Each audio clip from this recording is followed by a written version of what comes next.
Amén. Bien, mis hermanos, buenas tardes, noches a todos.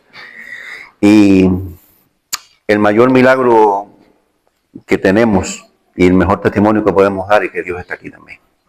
Que Dios está en este lugar y podemos compartir su palabra y podemos gozarnos en su presencia. Le damos la bienvenida a la casa de Dios, a Juan Miguel. Gracias por estar aquí. Estoy contento porque él está aquí. Y no es más que la respuesta a una oración. La oración que hemos hecho de que añada a los que hayan de ser salvos a su iglesia. Y que sigan viniendo más personas como vino Jasmir, que esperamos que vuelva, como otros muchos que sabemos que van a venir, porque la obra del Señor en este lugar va a crecer, y mucho. Y bueno, le damos la bienvenida también a los que nos siguen por las redes sociales, en Canarias, sabemos en Cuba, y en muchos lugares distantes, nos siguen por las redes sociales y se lo agradecemos, porque eso ayuda a que la palabra de Dios se extienda. Bien. En el día de hoy vamos a llevar la palabra y vamos a estar realizando un estudio, más bien un análisis, una síntesis es una exhortación más bien que le voy a hacer, y la prédica tiene por título: no pierdas tu identidad en Cristo. No pierdas tu identidad en Cristo. Todos nosotros tenemos una identidad, pero ¿qué significa la palabra identidad? La voy a leer literalmente, como lo dice, referida a la identidad cristiana. Identidad es saber y sobre todo tener una convicción profunda de quiénes somos delante de Dios y en Cristo.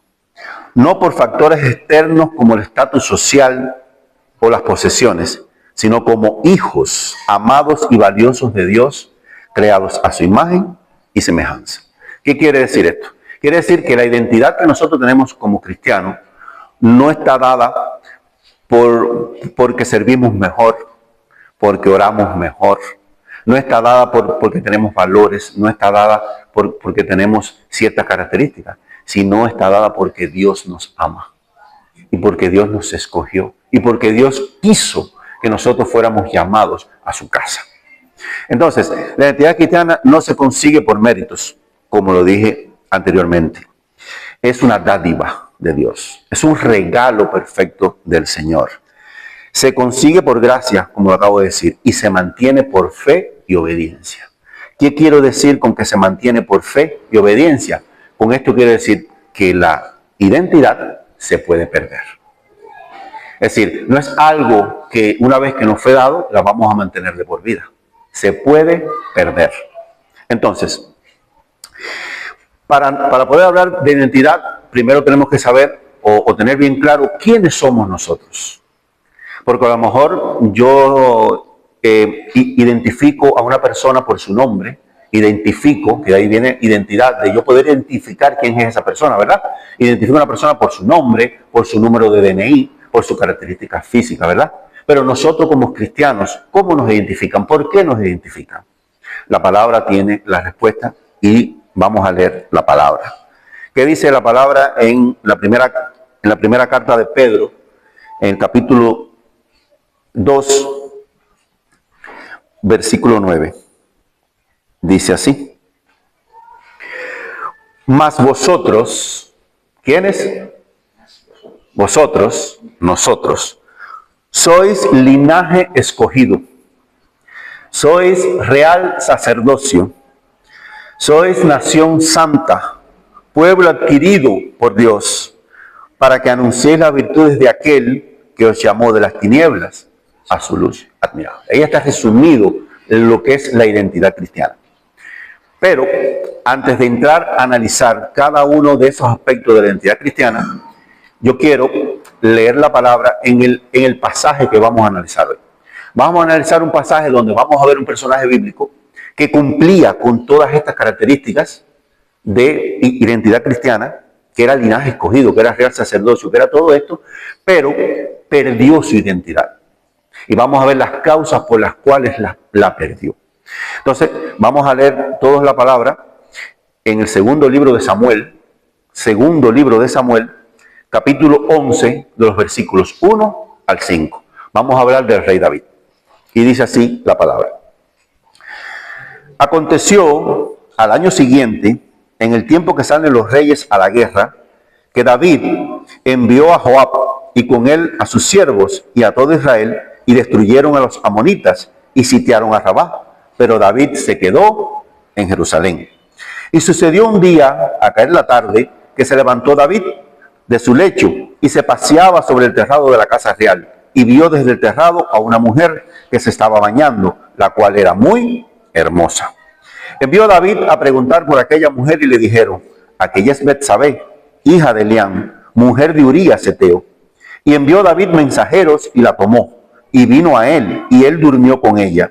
Luego se purificó de su inmundicia y se volvió a su casa. Y concibió a la mujer y envió a hacerlo saber a David, diciendo: estoy encinta. Bien. En este pasaje podemos ver varias cosas, pero primero, antes que nada, vamos a delimitar todos los parámetros o todas las cosas que tienen que ver con la identidad cristiana en el pasaje de 1 de Pedro 2:9, que dice que somos todo lo que somos en Cristo. Pero para ser cristianos y para poder estar en Cristo, el primer ejercicio físico que tenemos que hacer es la oración.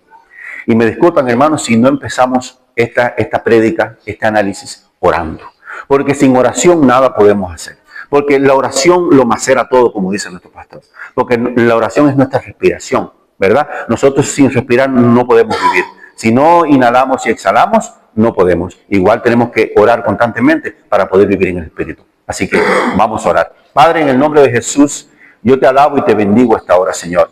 Yo te doy las gracias por estar en este lugar, por poder llevar tu palabra, Señor. Que seas tú, Padre Santo, a través de esta boca, Señor, que pueda, Señor, traer la necesaria palabra, el alimento espiritual que se necesita, Señor.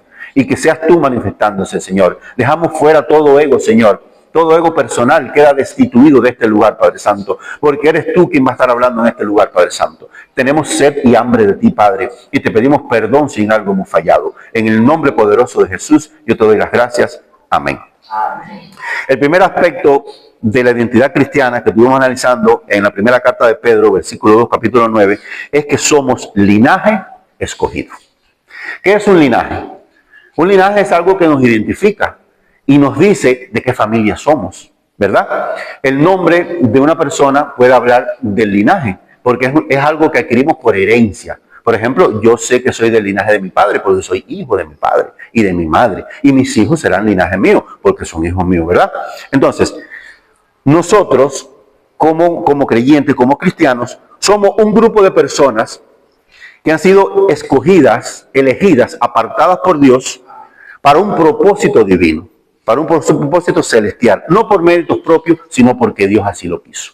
Entonces, somos parte del linaje de Dios porque Él nos escogió, ¿verdad? Entonces, pertenecemos a ese linaje por creer en el sacrificio de Cristo. Es decir, el creer en el sacrificio de Cristo, dice la palabra, que nos hace ser llamados hijos de Dios. Y si somos hijos de Dios, ya entramos dentro del linaje de Cristo. Pertenecemos a ese grupo de personas. Entonces, vamos a poner un ejemplo y le voy a pedir a mis hermanos Marcos, los dos Marcos, que vengan acá, por favor, y se paren aquí enfrente, para un poco que explicar con más claridad lo que significa el linaje, uno al lado del otro. Entonces, aquí, yo quiero que tú sostengas esto y que tú sostengas esto. Muy bien, así, sosténgalo. Ese cartel los identifica a ellos, le da identidad a ellos. Léanlo bien, lean bien el cartel. ¿Qué dice aquí? ¿Y aquí? Marco Antonio Solares. ¿Quién es Marco Antonio Solares? ¿Y quién es Marco Lepe? Entonces, ese cartel no los identifica, ¿verdad? Entonces vamos a cambiarlo, porque está mal. Esto quiere decir que el nombre puede ser el mismo, pero su apellido lo identifica dentro de un linaje. ¿Correcto? Ahora. Eso no basta para estar dentro de un linaje. Eso no basta para ser escogido dentro de una familia determinada. Ahora vamos a ver qué es lo que determina estar dentro de una familia. Mírenlo. ¿Qué dice? Esposo de ¿Y por qué Marcos es esposo de Tere y por qué Marcos es esposo de María? Porque María escogió a Marcos como su esposo, lo aceptó. La esposa, la mujer es la que dice si tú vas a ser su esposo o no, ¿verdad? Como debe ser, si te escoge. Y porque Tere escogió a Marcos como su esposo. Entonces eso quiere decir que Marcos forma parte del linaje de la familia de Tere porque ella lo escogió. Y entonces quiere decir que Marcos Depe forma parte del linaje de María, porque cuando hagan el árbol genealógico de María, ahí va a estar Marcos. Cuando hagan el árbol genealógico de Tere, ahí va a estar Marcos. Entonces quiere decir que para formar parte del linaje necesitamos ser escogidos. Por eso somos parte del linaje de Dios, porque fuimos escogidos por Él. No es porque Marcos sea hermoso, no porque sea buen mozo, no porque acá sea gracioso, ¿verdad? No, porque ella lo escogió. Entonces sucede lo mismo en el reino de los cielos. Dios nos escogió para formar parte de ese linaje, para un propósito divino, ¿verdad? Entonces, ahí lo ejemplificamos. Muchas gracias. Entonces, tenemos el privilegio, tenemos ese gran honor de formar parte del linaje de nuestro Señor Jesucristo. Por eso es escogido, ¿verdad? Muy bien. Entonces, cuando somos parte de ese linaje escogido, pues somos parte del reino de Dios, por su gracia y por su misericordia. Amén. Amén. No sé si sería lo mismo en estos dos casos, que por misericordia María lo escogió. Pero yo creo que no. Yo creo que fue por amor, ¿verdad? Amén. Entonces, el segundo aspecto que vamos a analizar de la identidad cristiana es lo siguiente que dice Primera de Pedro. Ya vimos que somos un linaje escogido, ¿verdad? Ahora vamos a ver si realmente somos real sacerdocio. Real sacerdocio. ¿Qué quiere decir la palabra real sacerdocio? Que somos sacerdotes de un rey. Somos real, ¿verdad? Entonces, servimos nosotros, los cristianos, como mediadores, entre comillas, entre Dios y la humanidad a través de Cristo. ¿Qué quiero decir con esto? Que nosotros somos los encargados de mostrarle a la humanidad que la salvación es por la fe en Jesucristo. Por eso somos sacerdotes, porque ministramos a los que no lo conocen lo que Él puede hacer en nuestras vidas. Entonces, somos un real sacerdocio, porque estamos hablándole a la humanidad del Rey que salva la vida y del único camino a Dios. Como dijo el pastor hace un rato, anteriormente en el Antiguo Testamento, el sacerdote podía entrar una vez al año. Nosotros tenemos acceso directo en todo tiempo a través de Cristo a nuestro Padre Celestial. Y podemos orar por nuestros hermanos y podemos hablar de las personas del Rey que conocemos porque Cristo abrió el camino. Cristo abrió la vía, rasgó el velo, nos permite hacer todas esas cosas. Entonces, una de las cosas que nos identifica también es que somos anunciadores de las buenas nuevas. Somos aquellos que vamos diciendo por todos los lugares que Cristo es la salvación, que Cristo es la vida. Entonces, tercer aspecto, somos una nación santa. Nación santa. Los propósitos de Dios prevalecen en nosotros por encima de nuestros deseos personales, ¿verdad? Por encima de nuestros propósitos, incluso como nación. Amén. Muchas personas, yo estoy seguro, muchas personas en naciones que tienen un gobierno creyente, un gobierno cristiano, muchas de las personas de la nación no quisieran, pero prevalece porque el interés de esa nación es servirle a Dios. Igual somos nosotros como nación. Nuestro interés principal es servirle a Dios, servirle a la extensión de su reino. Por eso somos una nación santa, porque Él nos capacita para esa misión y nos aparta del pecado. Santidad quiere decir apartado del pecado. Y para poder servirle a un rey que es santo, tenemos que ser santos, o por lo menos desearlo en nuestro corazón. La santidad es algo que se puede explicar de esta manera. Cuando aceptamos a nuestro Señor Jesucristo, ocurre una santificación instantánea. ¿Qué quiere decir con eso? Que Dios perdona todos nuestros pecados cuando aceptamos a Jesucristo como nuestro único y verdadero Salvador. Y a partir de ahí comienza un proceso de santificación progresiva que terminará en su presencia, ya sea que vayamos a Él o que Él venga por nosotros. Entonces, ese proceso de santificación progresiva nos va a tomar toda la vida, porque pecadores somos. Y las consecuencias de nuestro pecado van a estar con nosotros siempre. Vamos a tener que luchar contra el mundo, contra todo aquello que va en contra de Dios toda nuestra vida, hasta que Cristo esté con nosotros. ya sea de las dos formas. Entonces, quiere decir que la santidad y el pecado son polos opuestos, ¿verdad? Para poder estar con Dios tenemos que anhelar la santidad. Si tenemos pecado, pues no vamos a estar cerca de Él. Y el cuarto aspecto es que somos un pueblo adquirido por Dios. ¿Qué quiere decir que somos un pueblo adquirido por Dios? Quiere decir que Dios nos compró. Dios pagó por nosotros. Nosotros éramos pecadores, éramos esclavos del pecado en otra vida. Yo lo digo por mí. No sé si alguno de ustedes fue santo, si nació santo, y creo que no. Todos tenemos nuestros errores, todos cometimos barbaridades, y lo sé. Pero Dios tuvo misericordia y pagó por nosotros. La única forma de un esclavo liberarse en la antigüedad era que fuera comprado. Que fuera comprado por otra persona, y esa persona entonces le diera la libertad. Dios tuvo misericordia y pagó.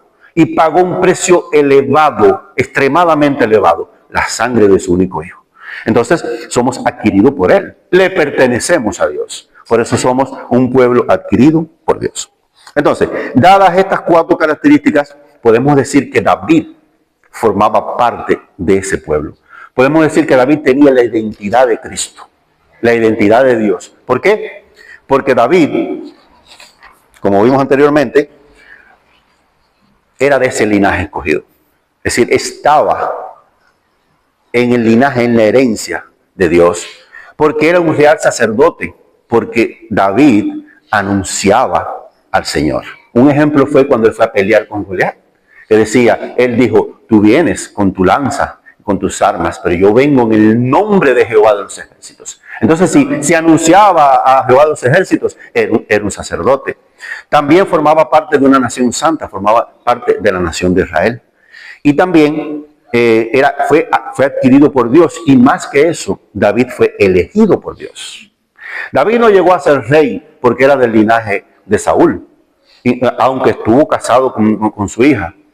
David llegó a ser rey porque Dios desechó a Saúl, y su palabra claramente dice que él buscó y se hizo de un hombre con el corazón acorde al corazón de él. Por eso podemos decir de que David reunía las características de una identidad cristiana. La palabra en el primer libro de Samuel, capítulo 2, verso 35 dice, y yo me suscitaré un sacerdote fiel. Ahí está hablando de David, ya está diciendo que era un sacerdote, que haga conforme a mi corazón y a mi alma, y yo le edificaré casa firme, y andará delante de mí ungido todos los días. También en Hechos 13:22, 2:35.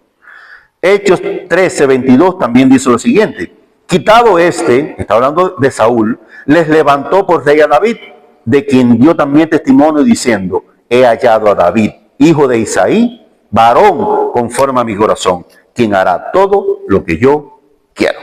Ahí hay otra característica, que el cristiano, el pueblo de Dios, tenemos que hacer las cosas que Dios quiere. Entonces David lo hizo, por lo tanto David está dentro de esta categoría. Pero, ahí vienen los peros.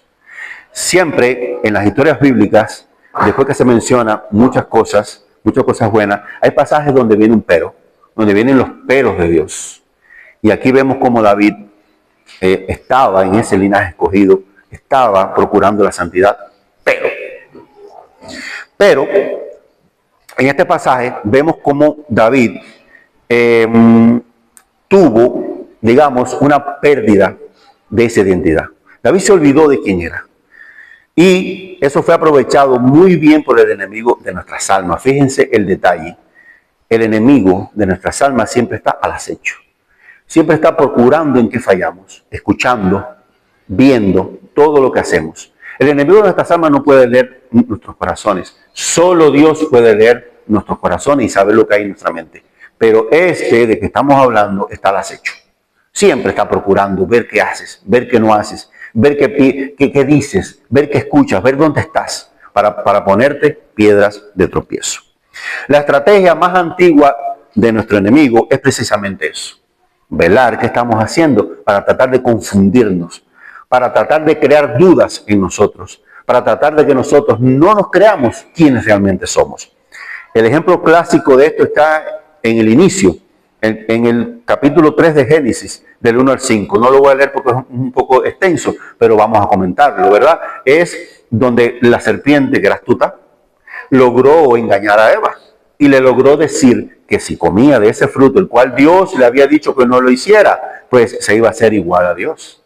Y Eva dudó, lo creyó y vino el pecado al mundo por eso, ¿verdad?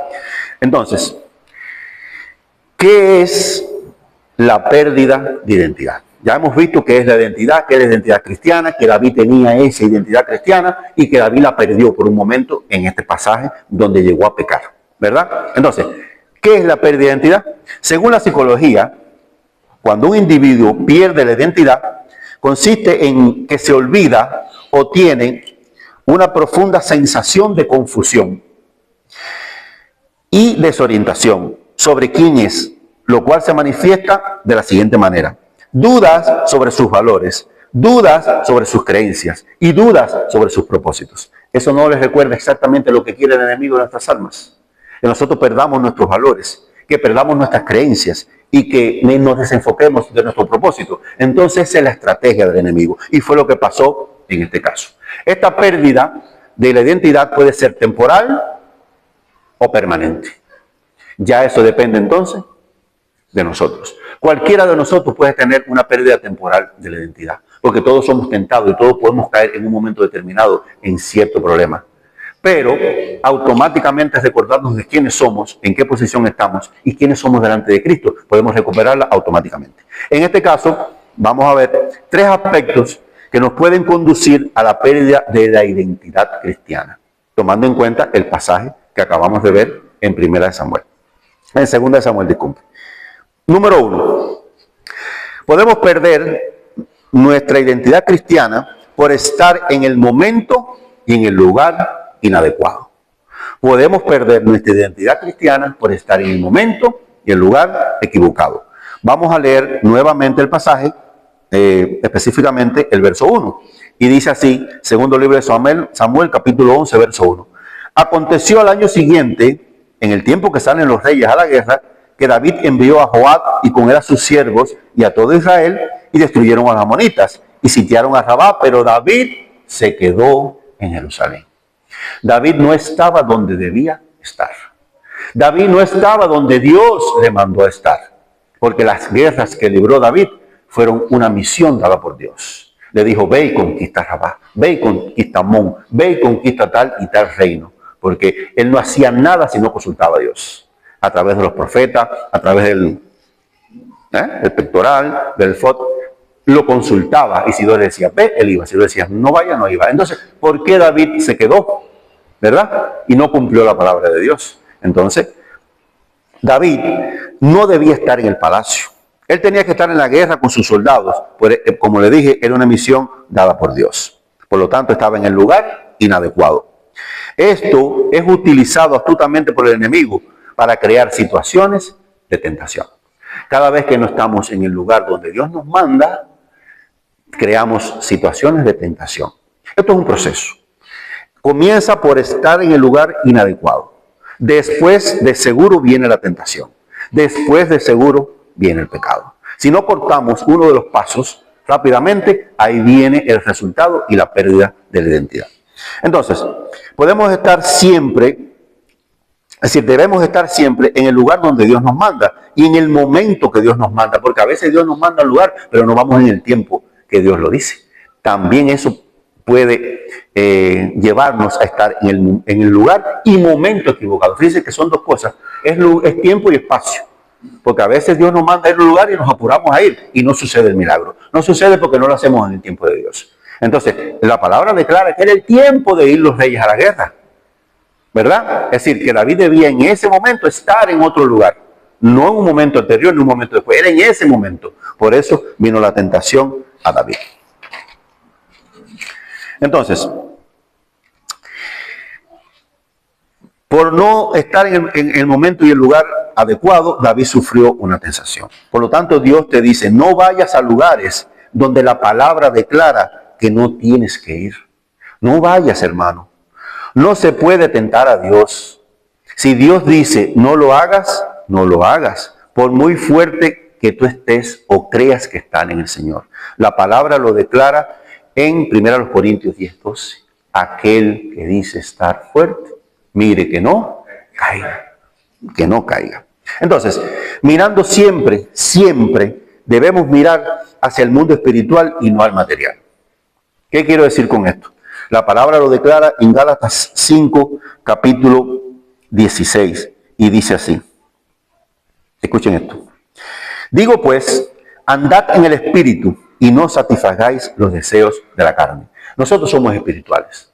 Y según andemos siempre en el espíritu, pensando en las cosas espirituales, nunca vamos a fallar. Si andamos mirando el mundo material, en cualquier momento vamos a fallar. Les voy a contar y hacer un paréntesis, una experiencia que tuve hace unos días. Hace unos días fuimos a trabajar, Wilder y yo, a un lugar donde conocimos a un señor que es doctor en filosofía. ¿Verdad, Wilder? Doctor en filosofía, imagínense. Jefe de una cátedra de una universidad en España, una eminencia. Un señor con el que tuvimos una conversación extremadamente agradable. Porque es una eminencia, sabe de todo. Incluso hasta habla en mexicano. Entonces, conversamos de muchos temas, pero al final yo le dije, doctor, quiero hacerle una pregunta difícil. Y él me dice, pues venga. Y le digo, desde su punto de vista de la filosofía y de su conocimiento como doctor, ¿qué usted cree sobre la existencia de Dios? Y se quedó así y me dijo, bueno, eso no es una pregunta difícil, es una pregunta comprometedora. Y le digo, pues dígame. Dice, mira, desde el punto de vista de la filosofía y de la ética filosófica, no se puede probar la existencia de Dios. Pero desde el punto de vista mío y de los conocimientos y de mi experiencia, yo estoy seguro que Dios existe. Es más, te puedo decir que la humanidad está como está porque se ha volcado hacia lo material y se ha olvidado de lo espiritual. Y yo me quedé, Wilder y yo nos quedamos así, y yo dije, gracias Señor. Gracias Señor, porque incluso él se declara ateo. Él se declara, no ateo, él se declara no practicante, pero él declara que Dios existe. Y aún en su condición de doctor en algo que es una ciencia del mundo, en algo que es pensamiento del mundo, reconoce de que estamos como estamos porque estamos mirando la parte material del mundo, porque no creemos que existe un mundo espiritual que lo domina todo, porque no creemos que existe Dios, ¿verdad? Entonces, si de verdad nos centramos nuestra atención en las cosas espirituales, el mundo sería mejor. Y la iglesia fuera mejor, incluso. Entonces, David se desubicó en tiempo y espacio y se enfocó en el mundo material. Y debido a esto, erró y estuvo fuera de la voluntad de Dios. Amén. Ese es el primer aspecto. Segundo aspecto, perdemos nuestra identidad cuando nos sometemos voluntariamente y deliberadamente a tentaciones y presiones espirituales que no podemos soportar. Fíjense, David se sometió a una tentación y él no la pudo soportar. Y la palabra lo declara en los capítulos 2, en los versos 2 y 3 del pasaje que estamos analizando. Dice así: y sucedió un día, al caer la tarde, que se levantó David de su lecho. Estaba durmiendo y se paseaba sobre el terrado de la casa real y vio desde el terrado a una mujer que se estaba bañando, la cual era muy hermosa. Envió David a preguntar por aquella mujer y le dijeron: aquella es Betsabé, hija de Eliam, mujer de Urías Eteo. Ajá. Entonces, hermanos, le voy a hablar a los hermanos y a las hermanas. Y es algo que hablamos incluso anoche, creo, sí, o el miércoles. Mirar la belleza de una mujer no es pecado.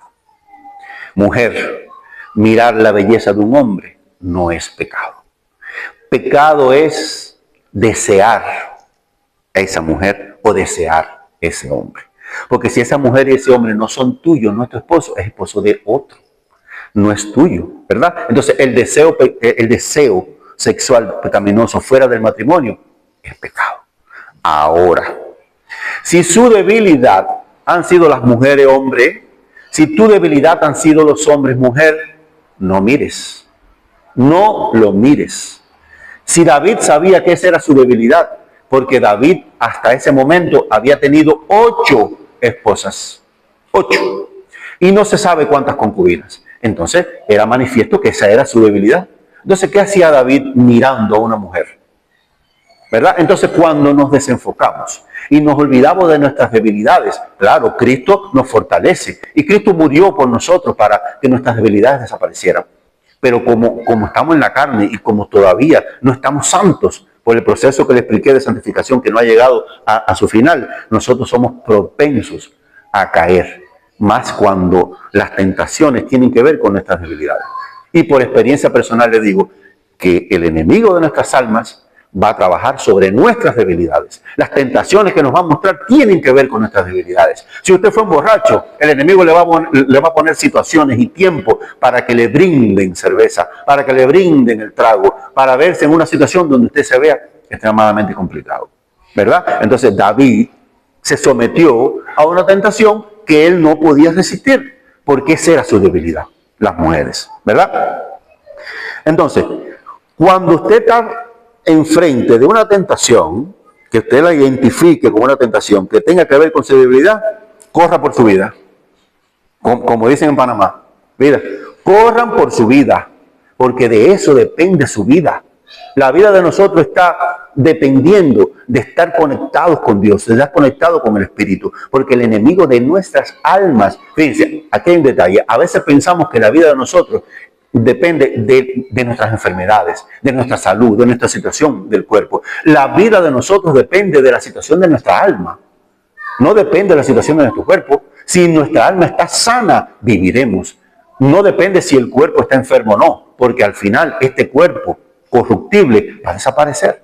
Y Dios lo va a transformar en un cuerpo incorruptible. Es decir, va a ser otro, no es este, es otro, glorificado, tal como Cristo se glorificó delante de los dos apóstoles, ¿verdad? Entonces, la salud del alma es lo que debe prevalecer, es lo que importa.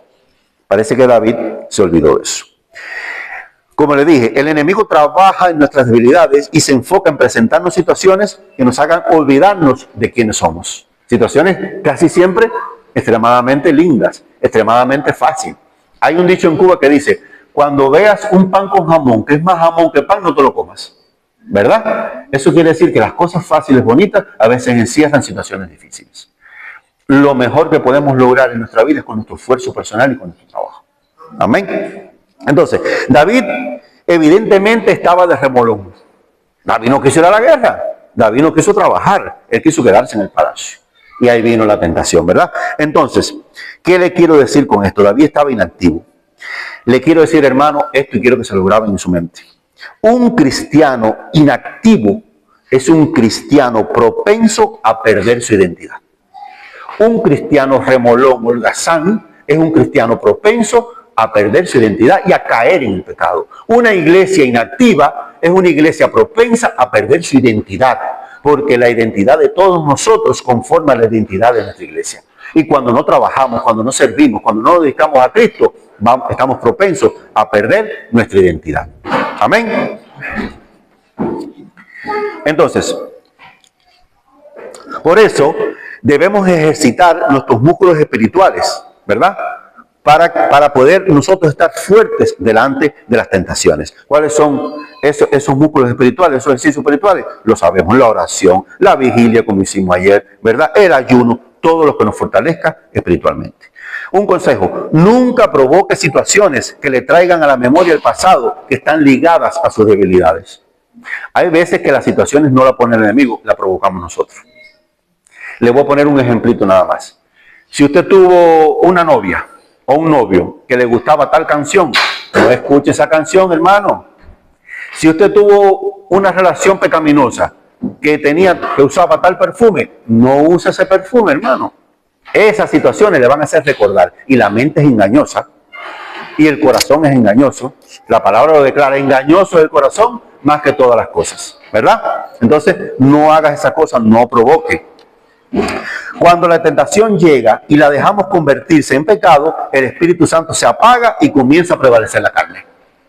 Es decir, nosotros siempre tenemos una lucha entre la carne y el Espíritu. Depende de la alimentación que tenga el Espíritu para ganar.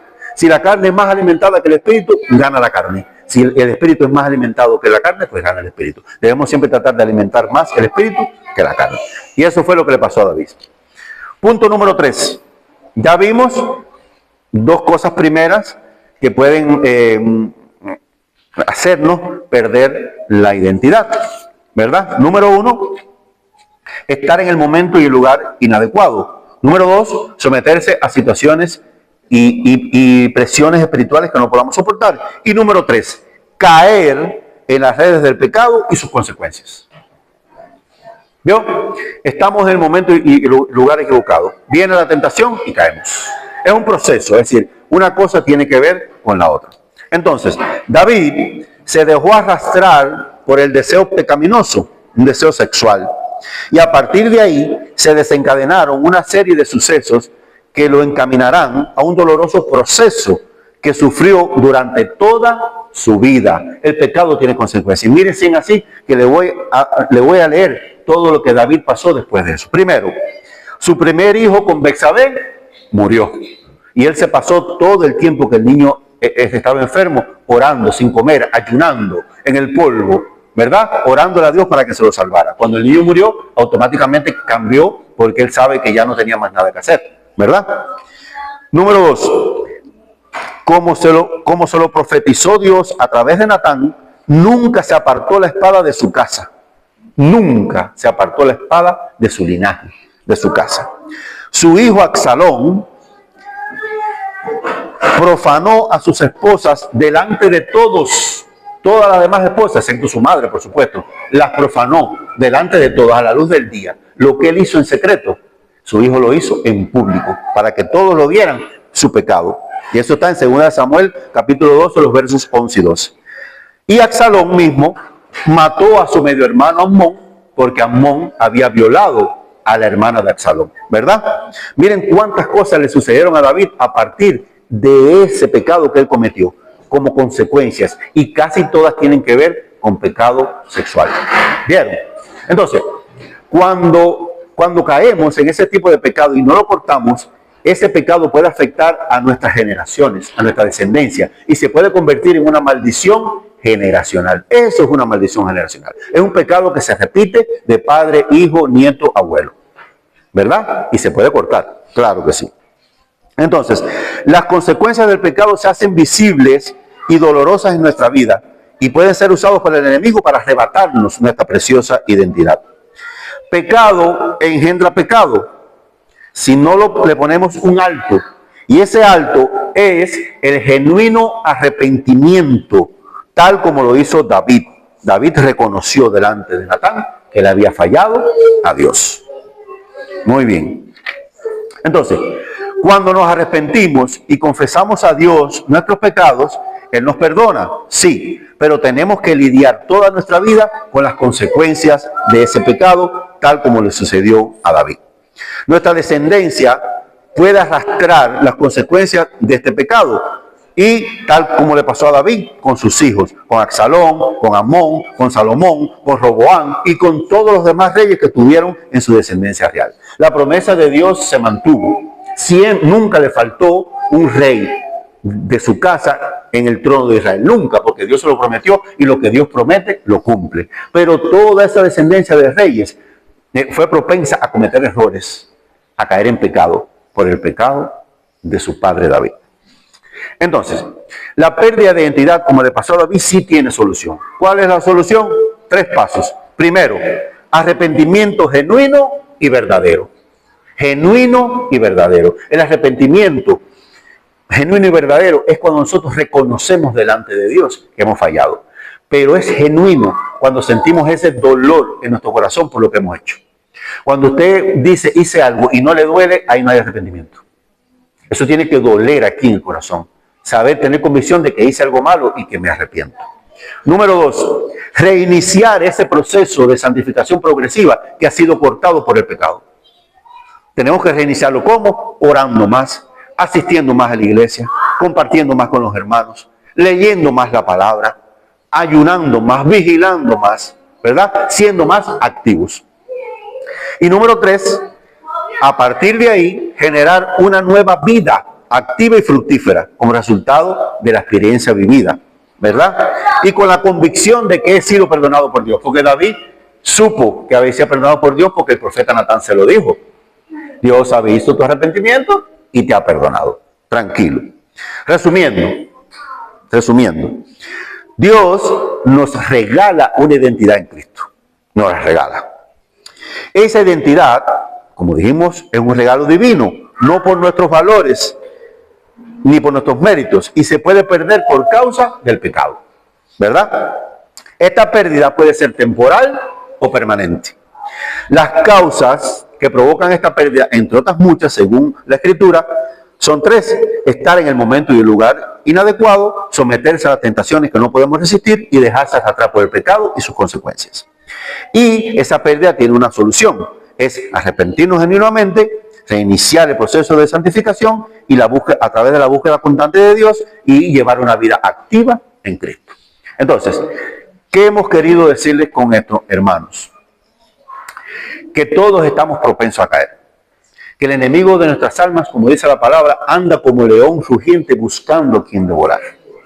Y más a los que están en su contra. A los que están hablando a las personas de que Cristo es la vida, de que Cristo es la solución. El enemigo no quiere que la humanidad reconozca a Cristo como su único y verdadero Salvador. Él quiere esa gloria para Él. Pero la gloria ya ha sido dada por Dios a su Hijo desde el momento de la creación. Desde el momento que lo estaban haciendo todo se hizo por Él y para Él. La palabra lo declara. Pero Lucifer no quiere eso. Y para eso trata de desviarnos y engañarnos y poner duda en nuestro corazón de quiénes somos nosotros.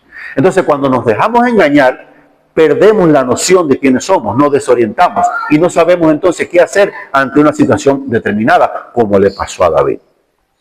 No debemos estar en el lugar donde Dios no nos manda. Dios nos manda a estar ¿dónde? En nuestra congregación. Dios nos manda a trabajar orando. Dios nos manda a sustentarnos orando, pensando en lo que Dios ha hecho.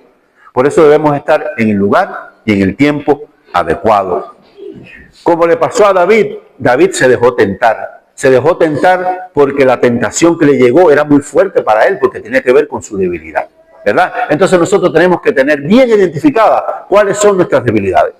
Y no creer de porque estoy en Cristo, porque soy un nuevo hombre, como lo dice la palabra, ya eso desapareció por completo de mi vida. No, el enemigo lo sabe y está pendiente en cada momento. Y tercer lugar, tenemos que estar activos. No hacemos nada con estar sentado en la iglesia, oyendo y recibiendo sin dar. Porque cada vez que nosotros damos, le estamos demostrando a Dios de que estamos retribuyendo lo que Él nos dio. Por lo tanto, cuando estamos activos, estamos diciéndole a Dios: Dios, yo sé quién yo soy. Yo sé lo que tú me diste para dar. Yo sé que puedo hacerlo. Entonces, la invitación de hoy es a no perder nunca la memoria y la convicción de quiénes somos como cristianos, como hijos de Dios, como hijos en Cristo, renacidos en Dios. Amén. Amén.